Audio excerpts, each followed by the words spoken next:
عليكم، مرحبا بكم، عواشركم مبروكه. كنتمنى يدخل عليكم هذا الشهر المبارك بالصحه والسلامه وتكونوا دائما في احسن الاحوال. اليوم غادي نقدم لكم وصفه سهله غادي تنفعكم بزاف، خصوصا في هذا الشهر الكريم اللي كنحتاجو هكا شي حاجه تكون كتوجد بسرعه وفي نفس الوقت لذيذه وكتعجب العائله كامله.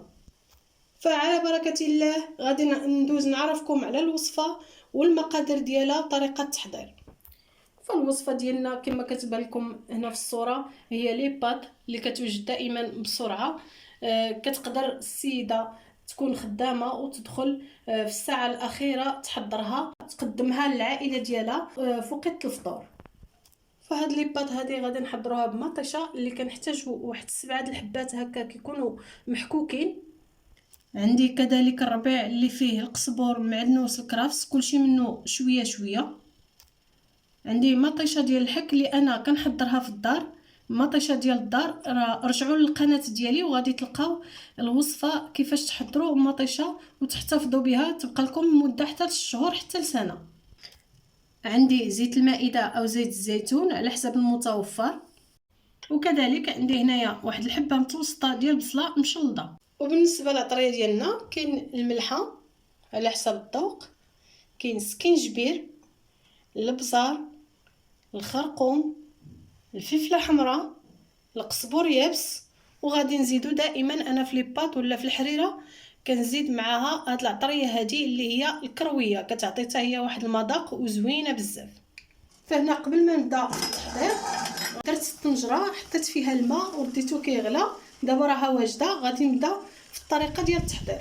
اول حاجه غادي نبدا بها غادي ندير البصله هي الاولى في الماء مغليان، غنزيدو الربيع، الزيت القياس ديال واحد 4 المعالق كافيين كبار، لان هاد لي بات ما كتحتاجش ليدام، ما خصناش يكون ليدام بزاف. مطيشه غادي ندير واحد معلقه صغيره تكون عامره مزيان. غادي ناخذ العطريه ديالي غادي ندير القزبر يابس واحد المعلقه صغيره تكون مملوءه. الفلفله الحمراء غادي ناخذ غير نص معلقه، دائما هكا في الشوربات ما نكثروش الفلفله الحمراء. الخرقوم غادي ناخذ حتى هو واحد نص معلقه. الابزار غادي ندير واحد نص معلقه، ما عامرش بزاف ما يكونش كبير بزاف. هنايا سكينجبير غادي ناخذ معلقه عامره.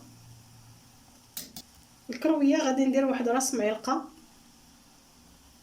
وهنا غادي ندير الملحه على حسب الذوق ديالي. غادي نحركوا العناصر هكا ونخليوها كطيب واحد 10 ديال الدقائق حتى طيب لنا داك البصله تنزل شي شويه وطلق لنا المذاق في المريقه ديالنا. من بعد عاد ندوزو لي بات. فدابا من بعد ما غلات لي الطنجره وعاودت في داك العناصر اللي ضفت لها في الماء، دابا غنزيد لي بات. القياس ديال لي بات اللي عندي هنايا عندي 4، نتوما تقدروا تزيدوا او تنقصوا. غير تضيفوا لي بات ديالكم ضروري ما تحركوا من بعد، لان باش ما تبقاش متلاصقه وحده على وحده تجيكم هكا مفروزه. صافي دابا غادي نخليوها هكا تطيب تقريبا واحد 10 ديال الدقائق. دائما لي بات انا كنأكد عليكم انكم ما طيبوهاش بزاف، فالطياب ديالها بزاف ما كيجيش حتى المنظر حتى الشكل اللي كتكونوا باغيين هكا مشهينه ما كيجيكمش هكا زوين، وكتطلق داك النشا بزاف. المرد داك المريقه ما كتبقاش خفيفه كتعقد لكم بزاف. هنا كتبقى لنا مطيشه غادي نخليها حتى كتقرب لي طيب لي بات، عاد كنضيفها باش كتجي تعطيني واحد المذاق زوين.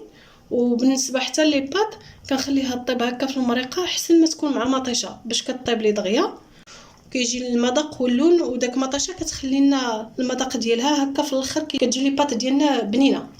فمن بعد ما دازتنا 5 ديال الدقائق فاش لحنا لي بات تقريبا نص الطياب ديالها، دابا غادي ندوزو نلوحو مطيشه.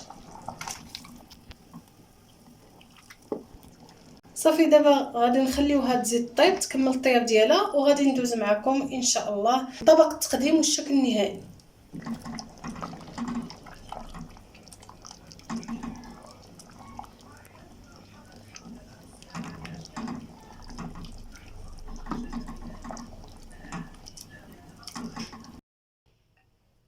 الشكل ديالنا النهائي ديال لي باط على هذا المذاق هذا اللي كيجي فيها ديال القزبر والمعدنوس، كتجي رائعه بزاف ولذيذه، فرائعه رائعه. ما نقدرش نوصف لكم المذاق اللي كتجي عليه.